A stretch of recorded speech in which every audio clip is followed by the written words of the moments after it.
प्यारे विद्यार्थियों, आज हम कक्षा 10वीं के हिंदी विषय की पाठ्य पुस्तक क्षितिज भाग 2 में संकलित छाया मत छूना कविता का अध्ययन करेंगे। कविता के रचयिता का नाम है गिरिजा कुमार माथुर। कवि ने इस कविता में भूतकाल के मीठी यादों के सहारे वर्तमान को बर्बाद करने वाले लोगों को जगाने की कोशिश की है कि जो बीत गया उसे भूल जाओ और जो तुम्हारे पास शेष है उसे अपनाओ।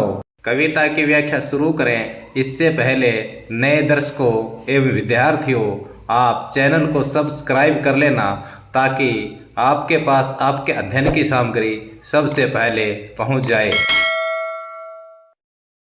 छाया मत छूना मन, होगा दुख दूना मन। छाया मत छूना मन, जीवन में है सुरंग सुधिया सुहावनी। छवियों के चित्र गंध फैले मन भावने, तन सुगंध शेष रही बीत गई यामिनी।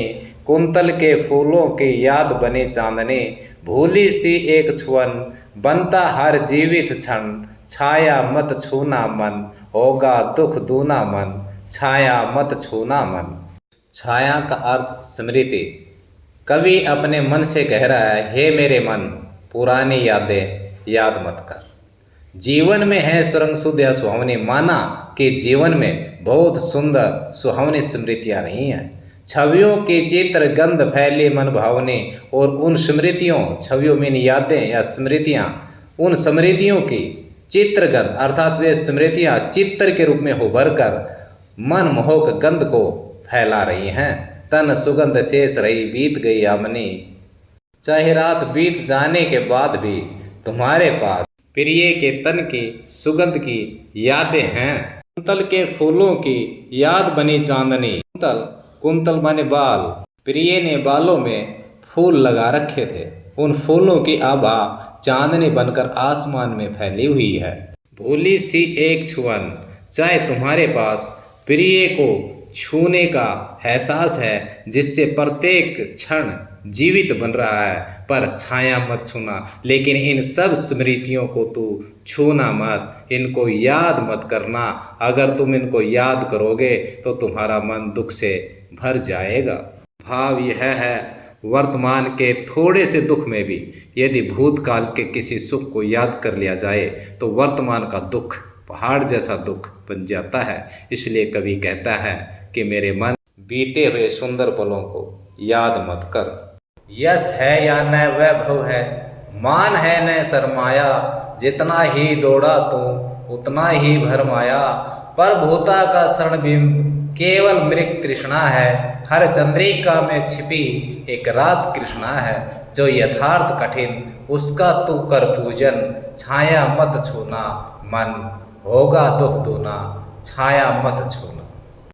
कवि कहता है, यश, वैभव, मान, सरमाया। यश कीर्ति, वैभव ऐश्वर्य, मान सम्मान, सरमाया धन दौलत। जितना ही दौड़ा उतना ही भरमाया। इनके पीछे तू जितना दौड़ेगा उतना ही भ्रम में उलझता जाएगा, अर्थात तेरा सुख चैन समाप्त हो जाएगा। पर भूता का शरणबिंब केवल मृग तृष्णा है। पर भूता का शरणबिंब से अर्थ है पर भूता का आश्रय केवल मृग तृष्णा है। यह हिरण की प्यास की तरह है, अर्थात परभू सत्ता का विचार भी एक प्रकार से धोखा है। हो सकता है कुछ दर्शकों और विद्यार्थियों को मृग तृष्णा का अर्थ समझ में नहीं आया होगा। रेगिस्तान में दूर क्षितिज पर पानी का आभास होता है। हम सोचते हैं वहाँ पर पानी का कोई सरोवर होगा, लेकिन जब उसके पास पहुँचने की कोशिश करते हैं तो हम जितने कदम उसकी ओर बढ़ते हैं वह उतने कदम हमसे पीछे हट जाता है। पानी के इस काल्पनिक चित्र के भ्रम में पड़कर प्यासा हिरण रेगिस्तान में इधर उधर दौड़ दौड़ कर अपने प्राण त्याग देता है। इसे ही मृग तृष्णा कहा गया है। सत्ता भी एक प्रकार की मृग तृष्णा ही है। हर चंद्रिका में छिपी एक रात कृष्णा है। याद रखना चाहिए कि हर चांदनी रात के पीछे एक काली रात है, अर्थात हर सुख के पीछे दुख है, हर दुख के बाद एक सुख है। जो है यथार्थ कठिन उसका तो कर पूजन, छाया मत छूना मन। सच्चाई है यथार्थ सच्चाई, तो उसकी पूजा कर, अर्थात जीवन की सच्चाई को स्वीकार कर। हे मेरे मन, भूतकाल के सुखद पलों को याद करके वर्तमान को दुखी मत कर। दुविधा हत साहस है, दिखता है पंथ नहीं, देह सुखी हो पर मन के दुख का अंत नहीं। दुख है न चांद खिला सर्द रात आने पर, क्या हुआ जो खिला फूल रस बसंत जाने पर। जो न मिला भूल उसे कर तू भविष्य वरण, छाया मत छूना मन, होगा दुख दूना, छाया मत छूना। कवि इन पंक्तियों में कहता है, हे मनुष्य, अतीत की मीठी स्मृतियों को याद करके तू अपने वर्तमान को नष्ट मत कर। कोई बात नहीं, तुम्हारे जीवन में असफलता आ गई, वो असफलता तुम्हारे परिश्रम से समाप्त हो सकती है। दुविधा हत साहस है, दिखता है पंथ नहीं। दुविधाओं के कारण तुम्हारा साहस घायल हो गया है, जवाब दे गया है। दिखता है पंथ नहीं, इसलिए तुम्हें रास्ता दिखाई नहीं दे रहा है। देह सुखी हो पर मन के दुख का अंत नहीं। चाहे तुम्हारा शरीर सुखी है पर तुम्हारे मन के दुख का अंत नहीं। पिछली यादें करके तुम्हारे मन में दुख भर गया है। दुख है न चांद खिला सर्द रात आने पर, तुम्हें इस बात का भी दुख है कि सर्द ऋतु की रात्रि आने पर भी आसमान में चांद नहीं खिला, अर्थात सब प्रकार के सुख प्राप्त होने के पश्चात भी मन प्रसन्न नहीं हुआ। क्या हुआ जो खिला फूल रस बसंत जाने पर, बसंत ऋतु के बीत जाने पर यदि फूल खिलें तो उनका क्या लाभ। कहने का भाव, तेरा वर्तमान असफलताओं से भरा है और ऐसी स्थिति में तू अपने सुंदर भूतकाल को याद करता है। सुख देने वाले भूतकाल के वो पल तेरे वर्तमान को और दुखी कर देंगे। न मिला भूल उसे कर तू भविष्य वरण, इसलिए हे मनुष्य, जो तू प्राप्त न कर सका उसे भूल जा और जो तेरा भविष्य बचा हुआ है उस भविष्य को स्वीकार कर, उसे संवारने के लिए मेहनत कर। यानी यादों को याद करेगा तो तेरा मन दुखी ही रहेगा। कविता की व्याख्या के बाद अब हम प्रश्नों की व्याख्या करेंगे। प्रश्न अभ्यास की व्याख्या से पहले दर्शकों, विद्यार्थियों, आपसे निवेदन है कि आप चैनल को शेयर करें, लाइक करें। अगर आप शेयर करेंगे तो यह अध्ययन सामग्री अन्य विद्यार्थियों के पास, अन्य दर्शकों के पास भी पहुंचेगी और उनको भी जीवन में कुछ ना कुछ लाभ अवश्य होगा। हाँ, चैनल को सब्सक्राइब करना न भूलना। यदि आप चैनल सब्सक्राइब नहीं करेंगे तो आपके अध्ययन की सामग्री तुरंत आपके पास नहीं पहुंचेगी। सब्सक्राइब जरूर करना। प्रश्न है, कवि ने कठिन यथार्थ के पूजन की बात क्यों कही है।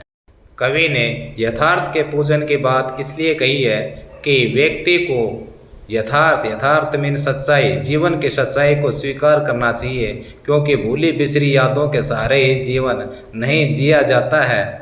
जो व्यक्ति परिस्थितियों के वश में नहीं होते वो अपने जीवन को संवार लेते हैं, और जो व्यक्ति परिस्थितियों के वश में हो जाते हैं वो अपने जीवन को नष्ट कर लेते हैं। इसलिए कवि कहता है कि मनुष्य तू उठ, भूतकाल को छोड़, वर्तमान को अपना और भविष्य को संवार ले। हमारा अगला प्रश्न है, परभूता का शरणबिंब केवल मृग तृष्णा है, हर चंद्रिका में छिपी एक रात कृष्णा है। भक्ति का भावार्थ यह है, मनुष्य सत्ता और सुख सुविधाओं को प्राप्त करने के लिए जीवन भर दौड़ता रहता है, लेकिन फिर भी उसे चैन नहीं मिलता है, अर्थात यह एक धोखा है। चंद्रिका में छिपी एक रात कृष्णा का अर्थ है, सुख के पीछे दुख आता है, अर्थात जीवन और सुख जीवन के दो पक्ष हैं जिनको हमें स्वीकार कर लेना चाहिए।